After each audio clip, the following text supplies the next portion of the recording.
Hi, I'm Score, and today we're talking about my Platinum year 2023. So, my first Platinum this year was Ratchet & Clank Rift Apart. I had planned it for the end of 2020, or 2022, sorry. Yeah, it was a surprise game. It was my first Platinum, my first time ever playing a Ratchet & Clank game, and it blew me away. The graphics were fantastic. The gameplay was fluid and fun. Short Platinum, nothing too challenging. I enjoyed this game a lot. And the next thing was a milestone game for me, and since my milestone number 50 was The Last of Us remastered, I wanted it to be an homage, and so I played The Last of Us Part 1 as game number 150. It is a way easier trophy list, and it took me a while to get used to the new faces, but now I think the Part 1 game is a good game and a good version to play, and yeah, so. The next game was God of War Chains of Olympus, a remaster of a PSP game for PS3, and it was short. It brought back my memories from way back in the past.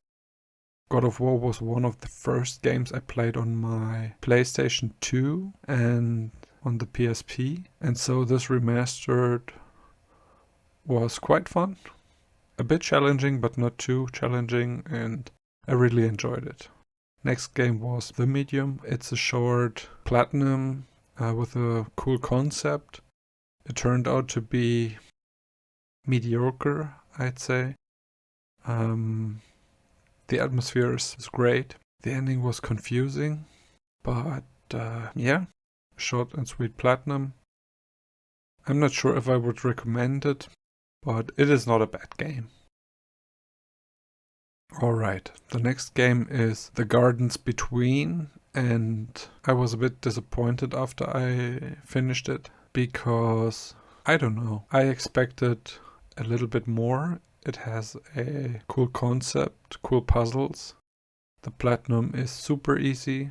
I took my time with it and I finished it in 4 hours. I primarily chose it because I like the Platinum icon, but now that the game isn't really cool, I kind of regret playing it, but it is what it is. What I don't regret is going back to Marvel's Guardians of the Galaxy and finish it. I had played it a while ago and then left it because I was stuck in one of the situations and I couldn't figure out how to pass this, how to continue, because I died over and over again, and I returned to the game and finished it, and now this is a crazy good superhero game. I like the chemistry between characters, and yeah, the music and the combat is fine. I had one glitch that prevented me from finishing the story, so I had to reload a chapter. But yeah, that fixed it for me. Nothing too serious. Next game on the list is Hogwarts Legacy. I am a huge Harry Potter fan, and I like open world games, so this was a no-brainer for me. Turns out the world is fantastic. I really enjoyed walking around Hogwarts and discovering a lot of rooms and seeing them all connected was really cool. In terms of gameplay, I mean, the combat is fine, it works, but the characters, the story, and the stuff to do, it was a bit much. And I think the first game, the Hogwarts Legacy game, is a good foundation for another game that will be better, more refined. Yeah, I mean 600 collectibles are just too much. And I was lucky to not be affected by some of the bugs. Then I went back to Uncharted, Drake's Deception. Fortunately, I had finished the multiplayer trophies. That's why I could earn the Platinum for the PS3 version. It took me 11 years and 4 months. And yeah, was a fun experience going back and playing another Uncharted. Then Heavy Rain, the PS3 version. Now, I love Heavy Rain. I love choice-based games, and this were one of the games that blew my mind back when it was released. I have very good memories, and a few years ago I earned the platinum in the PS4 version, and so I returned to it this year to just mop it up, to finally beat the two most annoying trophies, the Kamikaze and the All Endings. Yeah, I enjoyed it. I would play it again, probably. Next is The Complex. It's a full motion video game. It's very short. The first playthrough was fantastic. Not knowing what was going on was fantastic. The tension is unreal. The later playthroughs weren't as exciting, I'd say, but you can skip all the cutscenes you've already watched, and so the platinum is a fairly quickly thing. But I liked it.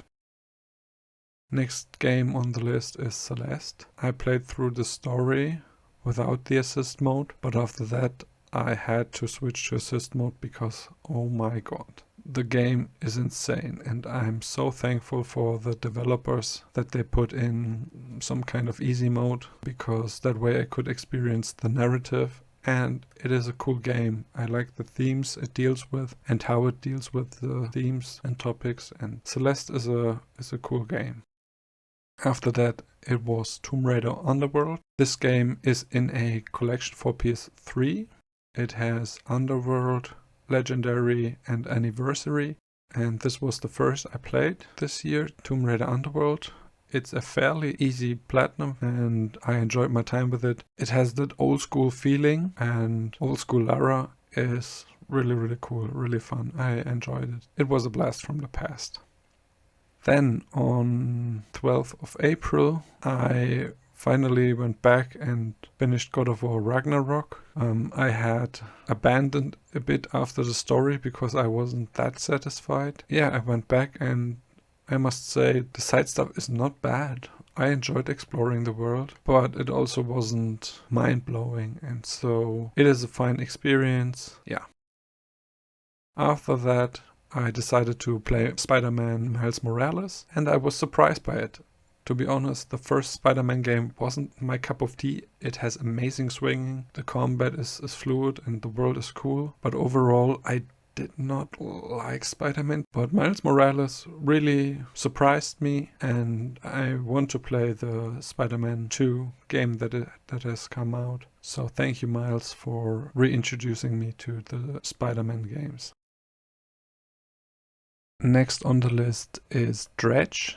Dredge is a small indie game where you play as a fisherman. The setting has Lovecraftian influences like cosmic monsters and Bloodborne-esque feelings. And that's what I love about the game. It is short, but it tells a very intriguing story. It was a short platinum. I earned the platinum in 3 days, 14 hours. And yeah. It's a great game, I recommend it, and it is a Game of the Year contender for me, since I haven't played many games released this year, but Dredge was definitely one of the best games this year. After that I played Life is Strange True Colors. I enjoyed it very much. And Alex is a cool protagonist. Her superpower is interesting, and I liked all the nerd stuff that was in the game. It was really fun to play, and it's one of my favorite Life is Strange games. Maybe my second favorite. After that I played Submerged Hidden Depth. That's the second game in the Submerged series, and you play as two characters who explore a flooded world with a boat. The game mechanics are very easy and simple, using the boat and climbing, and that's about it. You collect animals, and it's not very deep, pun intended, but I enjoyed my time with it. It's a short game. I got it in 1 day, 4 hours, and the world is fantastic, but don't expect too much when you play it. After that I tried Road 96. It's a choice-based game. I don't want to spoil anything. I enjoyed it. You meet a lot of people on your trip to the border, and it has a cool atmosphere. The platinum isn't too bad, only 8 hours. Yeah. After that, I was craving more choice-based games, and I found out that the game The Devil in Me from the Dark Pictures anthology had no tedious playthrough only with mind decisions or with heart decisions, because that was the most tedious thing about the Man of Medan Platinum trophy list. The Devil in Me doesn't have that, and so I played the game and it is fantastic. I enjoyed it really much and I'm glad I played it. The next game on my list is Blair Witch. And I played it because I liked the trailer, the mystery around it, and the beginning has a fantastic atmosphere. I like walking through the woods with my dog, and yeah. The supernatural elements later in the game are not really my thing, but I think it is a fun game. Little bit of horror. It was worth it. I don't know if I recommend it, but it was okay. Next game on my list was Superhot, and that was a game I wanted to finish this year. That was one of my trophy goals, and I only had left a no restart challenge run where I have to finish the game from start to finish without dying, and you basically die in one hit. So I no hit speedrun, not speedrun, but yeah, you know what I mean, from start to finish, and I finally got it. I'm so proud, and it is one of my hardest platinums. It's only a 6 out of 10, but to me it was maybe like a 7 or 8 because of that trophy. Then I was so happy to go back to Tomb Raider, and this time it was Legend, Tomb Raider Legend. I played the game years ago on the PS2, and now going back to it with the remastered version, man, it gave me flashbacks, yeah, for sure. The music is one of my favorites. I listened to the soundtrack a lot. And man, this game was fantastic. I'm glad I tried it. And that was platinum number 170. And my plan this year was to finish Final Fantasy X. And because I wanted to make Final Fantasy X a milestone game, I played some shorter games named Minute, Spirit of the North, The Artful Escape, and The Unaliving of Rachel Forster. Yeah, what should I say? They were all okay. They had something unique to them, a unique aspect. They were games I had on my list for a long time. I played them, and now, yeah, let's leave it at that.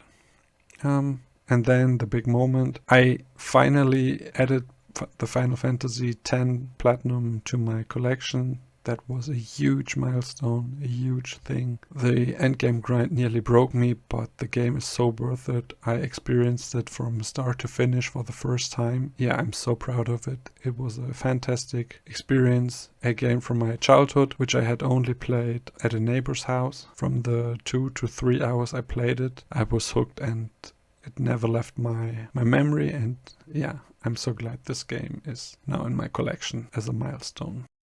After that, I decided to start Wolfenstein, and after 1 month, I had all trophies but one. My brain decided to go back to Grand Theft Auto 5 and platinum the game, and that's what I did in July. And yeah, very crazy, because that was a platinum I had never considered to be a fun thing, but it turned out the story and everything was fun. The only thing I didn't like was the grind to level 100 in the online multiplayer. That was a tedious experience.